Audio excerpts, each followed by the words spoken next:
கிறிஸ்துவுக்குள் பிரியமானவர்களே, கர்த்தரும் இரட்சகருமாய் இயேசு கிறிஸ்துவின் ஈடு நீட்டு நாமத்தினாலே உங்கள் யாவருக்கும் என் அன்பின் வாழ்த்துக்களை தெரிவித்துள்ளேன். தேவன் அருளிய அப்பம் மினிஸ்ட்ரி மூலியமாக உங்களோடு சந்திப்பதில் மிகுந்த மகிழ்ச்சி அடைகிறேன்.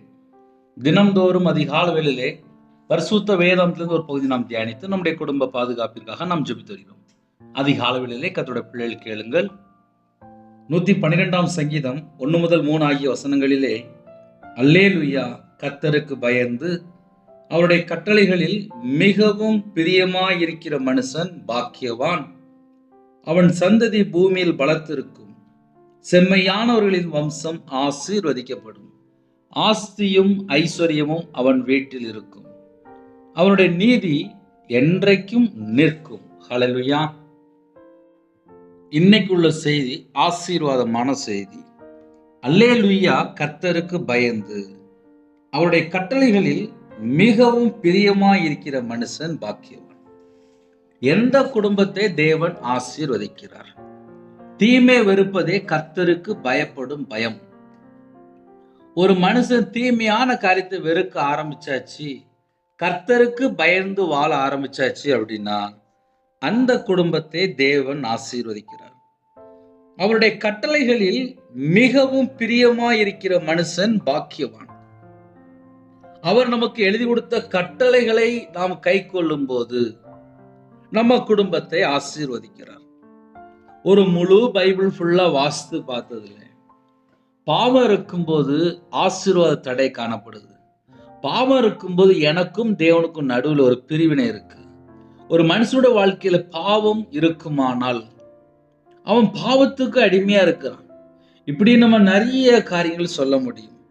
கர்த்தருக்கு பயந்து அப்படின்னாலே தீமையை வெறுக்கணும். நிறைய நேரத்துல ஏன் சத்துரு தொடர்றான் அப்படின்னு சொல்லி கொஞ்சம் ஆழமா போய் பார்க்கும்போது, தீமை வெறுக்காமல் இருக்கும்போது சத்துரு ஆட்டோமேட்டிக்கா தொடர்றான்.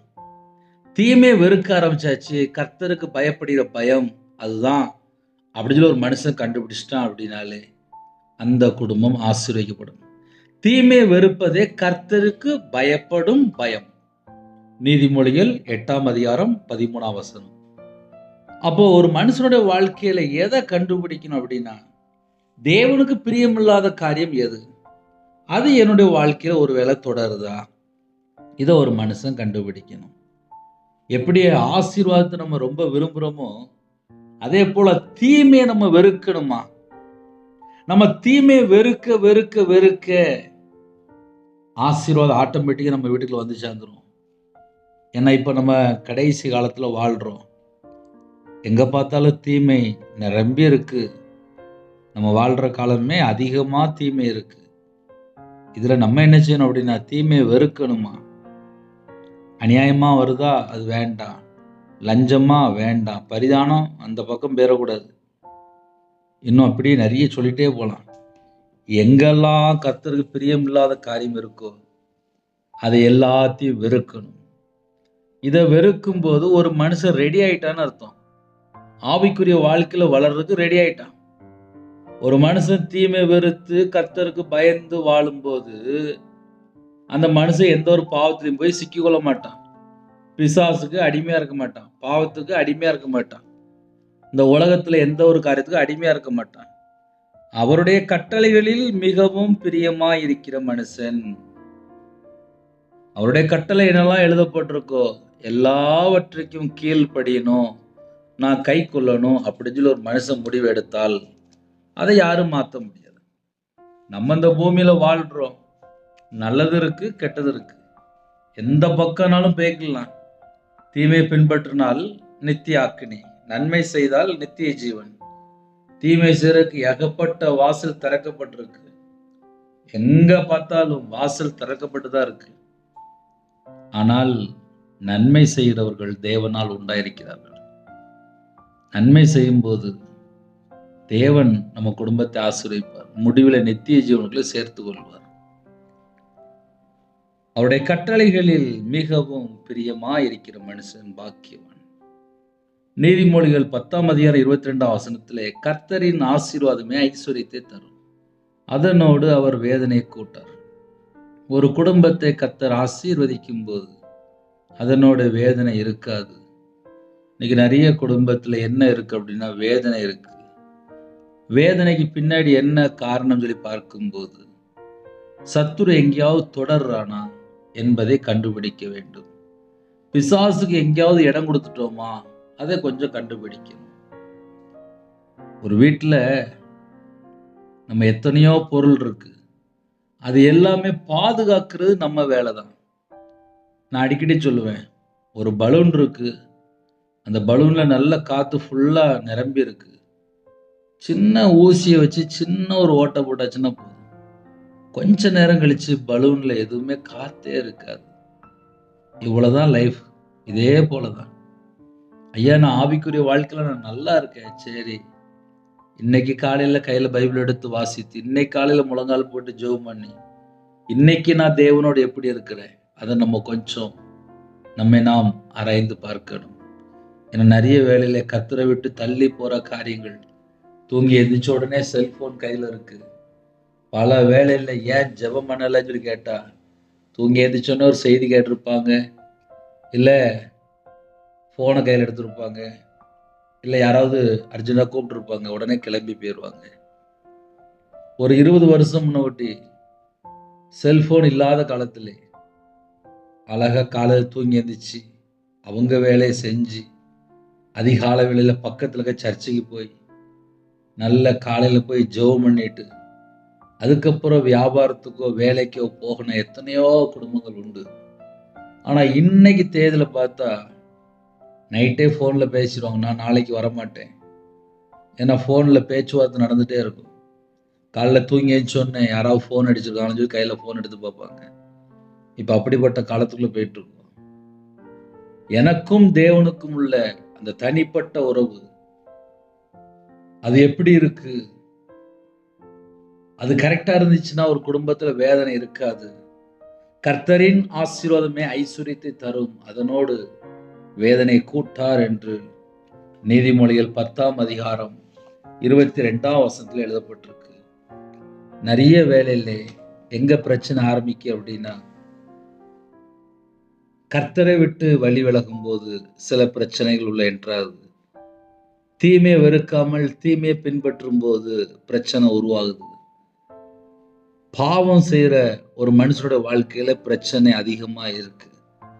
இதையும் ஏன் காலையில சேர்த்து சொல்லி தரேன் அப்படின்னா, என் குடும்பம் ஆசீர்வதிக்கப்படணும் அப்படின்னு சொல்லி யாரெல்லாம் இணைந்திருக்கிறீங்களோ, நம்ம ஒரே ஒரு பாயிண்ட் மட்டும் சேர்த்து யோசிக்கணும். நான் கர்த்தருக்கு பயந்து வாழ்றேனா? நான் கர்த்தருக்கு பிரியமானபடி வாழ்றேனா? நான் கையில பைபிள் எடுத்து வாசிக்கிறேனா? நான் தேவனுடைய சித்தத்துக்குள்ள இருக்கிறேனா? நான் தேவனுடைய கரத்துக்குள்ள இருக்கிறேனா? இதை நம்ம கண்டுபிடிச்சாச்சு அப்படின்னா பரிபூர்ணமான ஆசீர்வாதம் நம்ம வீட்டுக்குள்ள ஆட்டோமேட்டிக்கா வந்துடும். நிறைய வேலையில இப்ப என்ன தெரியுமா நினைக்கிறாங்க, யாராவது என் குடும்பத்தை ஆசீர்வதிப்பாங்களா? இப்ப அந்த அளவுக்கு மைண்ட் போயிட்டு, நான் பர்ஃபெக்டா வாழ்ந்தால் தேவன் கண்டிப்பா ஆசீர்வதிப்பார். என் வாழ்க்கையில ஒரு சின்ன மிஸ்டேக் இருந்தா கூட அது மூலியமா சத்துரு உள்ள வாரான். நான் சொல்றது எத்தனை பேருக்கு புரியுது? ஐயா, 24 மணி நேரம் வாழ்க்கையில கொஞ்சோண்டு டோர் ஓப்பனா இருக்கு. அந்த டோர் ஓப்பனா இருக்கும்போது பிசாசு உள்ள வருவானா வரமாட்டானா? சத்துரு உள்ள வருவானா வரமாட்டானா? நம்ம வீடு இருக்கு, வீட்டு வாசல்ல ஒரு வெளியில ஒரு கேட் இருக்கும். அந்த கேட்டு லாக்ல இருந்துச்சுன்னா யாரும் வரமாட்டாங்க. ஆனால் அந்த டோர் ஓப்பனா இருந்துச்சு அப்படின்னா ஒன்றும் இல்லை, ஒரு நாயாவது லைட்டா எட்டி பார்க்கும், இல்லை ஒரு மாடாவது எட்டி பார்க்கும், ஏதாவது உள்ள இருக்குமா அப்படின்னு சொல்லி எட்டி பார்க்கும். இதான் நம்ம கண்டுபிடிக்கணும். 24 மணி நேரம் வாழ்க்கையிலே தீமையை வெறுக்கணுமா? அதான் கர்த்தருக்கு பயப்படுகிற பயம். அப்ப கர்த்தருக்கு பயந்து அப்படின்னா முதல்ல நம்ம வாழ்க்கையில தீமை எந்த பக்கமாவது உள்ள என்றாகுதா? அது முதல் பாயிண்ட். ரெண்டாவது, நான் கட்டளைக்கு கீழ்ப்படிந்து கை கொள்றேனா? அது ரெண்டாவது பாயிண்ட். ஆதியாகமம் 2ஆம் அதிகாரத்திலே நன்மை தீமையை முன்னாடி வச்சாரு. இதை புசிக்கும் நாளிலே சாகவே சாவாய் என்றார். அவ்வளவுதான், முடிஞ்சு வச்சு.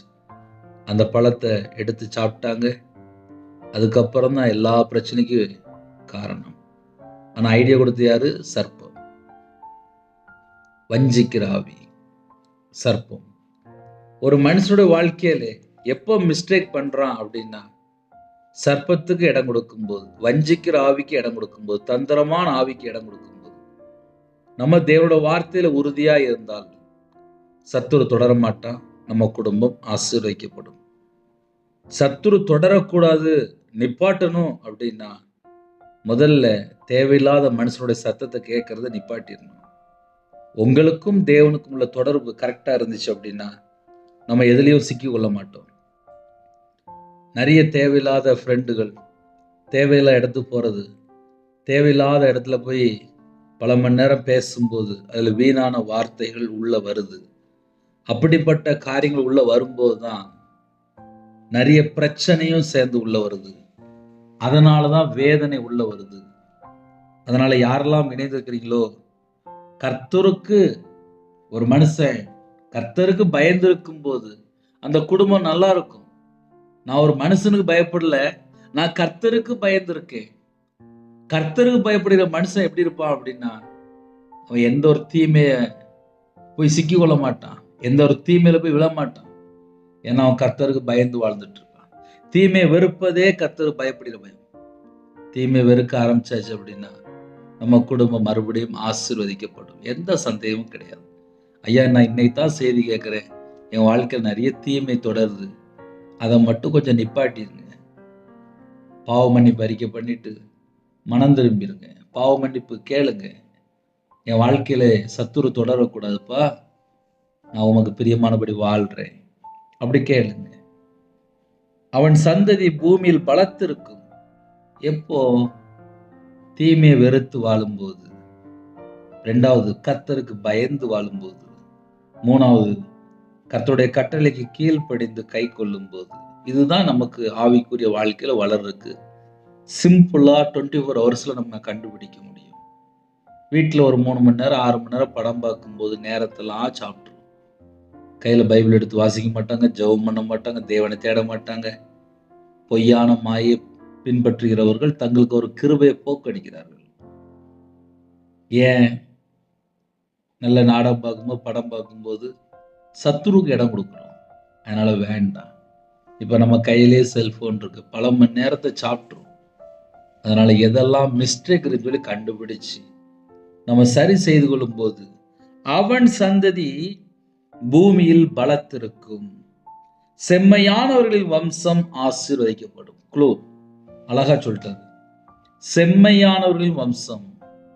ஒரு மனுஷன் செம்மையா வாழ்றானா அந்த வம்சம் ஆசீர்வதிக்கப்படும். எந்த சந்தேகமும் கிடையாது, எந்த டவுட்டும் கிடையாது, எந்த பிரச்சனையும் கிடையாது, எந்த போராட்டமும் கிடையாது. ஒரு மனுஷன் செம்மையா வாழ்ந்தால் அந்த குடும்பம், அந்த வம்சம் ஆசீர்வதிக்கப்படும். இதான் பைபிள் ரெக்கார்டு. ஆஸ்தியும் ஐஸ்வர்யமும் அவன் வீட்டில் இருக்கும்.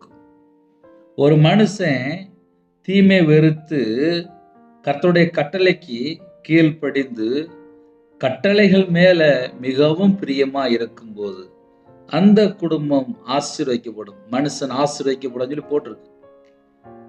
அவருடைய கட்டளைகளில் மிகவும் பிரியமா இருக்கிற மனுஷன் பாக்கியவான். மிகவும் பிரியமா இருக்கணுமா? அப்ப என் வாழ்க்கை எதுல தாகமா இருக்கணும் அப்படின்னா, கட்டளை இப்படி போட்டிருக்க, நான் இப்படி செய்யக்கூடாது, இது தப்பு, இது செஞ்சா தேவனுக்கு பிரியமானபடி நான் வாழ முடியாது, நான் கர்த்தரை விட்டு தள்ளி போயிடுவேனே, அப்படி யோசிக்கணும். நம்மளுடைய எண்ணங்கள், நம்முடைய சிந்தனைகள் இந்த உலகத்துல போய் எங்கேயாவது சிக்கி கொள்ளுதா, இதை கொஞ்சம் கண்டுபிடிக்கணும். ஆஸ்தியும் ஐஸ்வர்யமும் அவன் வீட்டில் இருக்கும். என் வீட்டுக்குள்ள இயேசு கிறிஸ்து இருக்கணும், என் குடும்பம் ஆசீர்வாதமா இருக்கணும், என் குடும்பத்துக்குள்ளே ஆஸ்தியும் ஐஸ்வர்யமும் இருக்கணும் அப்படின்னா செம்மையான ஒரு வாழ்க்கையா இருக்கா? தீமை வெறுத்து வாழ்றோமா? கட்டளைக்கு கீழ்ப்படிந்து வாழ்றோமா? இதுதான் ஆவிக்குரிய வாழ்க்கையில நம்ம யோசித்து அடுத்த ஸ்டெப் எடுத்து வைக்கும்போது நம்ம குடும்பம் ஆசீர்வதிக்கப்பட்டிருக்கும். அழகா போட்டிருக்கு, அவன் சந்ததி பூமியில் பலத்து இருக்கும். எல்லாரும் ஆசீர்வாதமா இருப்பாங்க. அதுக்கு நம்ம என்ன செய்யணும் அப்படின்னா, நம்ம வீட்டில் கர்த்தருக்கு பிரியமில்லாத காரியங்கள் ஏதாவது இருக்கா, இதை நம்ம கண்டுபிடிச்சால் போதும். ஹல்லேலூயா. அதனால நிறைய பாயிண்ட் இருக்கு. இது நம்முடைய அஸ்திவாரமா இருந்துச்சு அப்படின்னா ஆசீர்வதிக்கப்படும். அஸ்திவாரம் அப்படின்னா கர்த்தருடைய வார்த்தையில கட்டப்பட்டிருக்கும். என்னுடைய இருதயத்துக்குள்ளே தேவனுடைய வார்த்தை இருக்கணும். அந்த வார்த்தைக்கு நான் எந்த அளவுக்கு நான் கீழ்ப்படிறணும், அதுதான் எனக்கு ஆசீர்வாதம். என் குடும்பத்துக்கு அதுதான் ஆசீர்வாதம். இந்த செய்தி யாரெல்லாம் கேட்குறீங்களோ, கர்த்தருடைய வார்த்தைக்கு எந்த அளவுக்கு நீங்க கீழ்ப்படிறதுக்கு, உண்மையா வாழ்றதுக்கு, தீமையான காரியத்தை வெறுத்து கர்த்தர் பயந்து வாழ்றதுக்கு அர்ப்பணிக்கிறீங்களோ, உங்க குடும்பம் ஆசீர்வதிக்கப்படும். செம்மையானவர்கள் வம்சம் ஆசீர்வதிக்கப்படும். அவன் சந்ததி பூமியில் பலத்திருக்கும். ஆஸ்தியும் ஐஸ்வர்யமும் அவன் வீட்டில் இருக்கும். தட்டுப்பாடு வராது. தட்டுப்பாடு வருது அப்படின்னா, என் வாழ்க்கையில் எங்கேயாவது தீமை தொடருதா, என் வாழ்க்கையில் நான் எங்கேயாவது கர்த்தரை விட்டு தள்ளி போயிட்டேனா, நான் செம்மையான வாழ்க்கை வாழ்றேனா, பொய்யான வாழ்க்கை வாழ்றேனா, அதை நம்ம கண்டுபிடித்து பார்த்தால் எல்லா கேள்விக்கும் ஆன்சர் அதுலேயே இருக்கு. பொய்யான வாழ்க்கையை வாழும்போது பிசாசு உள்ள என்டர் ஆயிட்டு இருப்பான். பாவம் செய்யும் போது பிசாசுக்கு அடிமையா இருப்பான். அதனால கண்டுபிடிக்கலாம். ஹல்லேலூயா. ஜெபிப்போமா. சின்ன ஜெபம் பண்ணி முடிப்போமா. இருக்கிற இடத்துல அப்படியே கண்களை மூடி நாம் ஜெபம் செய்வோம். கிருபை மகிமை அந்த பரிசுத்தமுள்ள நல்ல பிதாவே, நன்றியோடு துதிக்கிறோம், சொல்கிறோம்ப்பா. இணைந்துக்கிற குடும்பங்கள் கர்த்தருடைய கரத்துல இருக்கணும்ப்பா. உங்களோட ரத்த கொட்டைகளை வேலை அடையுங்கப்பா.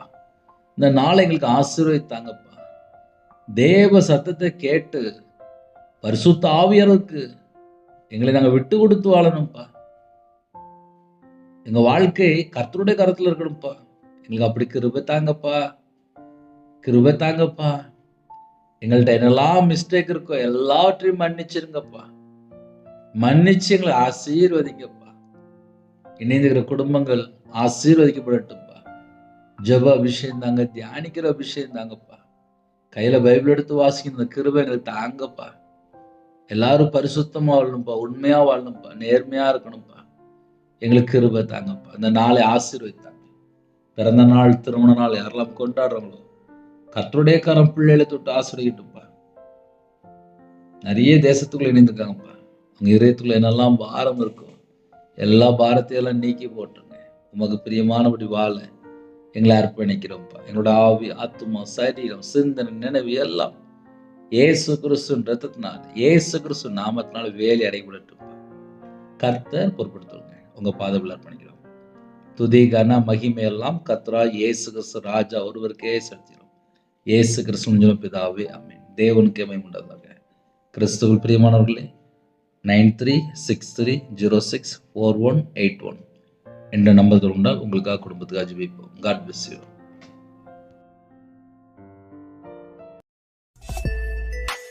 Thanks for watching. Please subscribe our channel. Click the like and share. Click the bell. God bless you.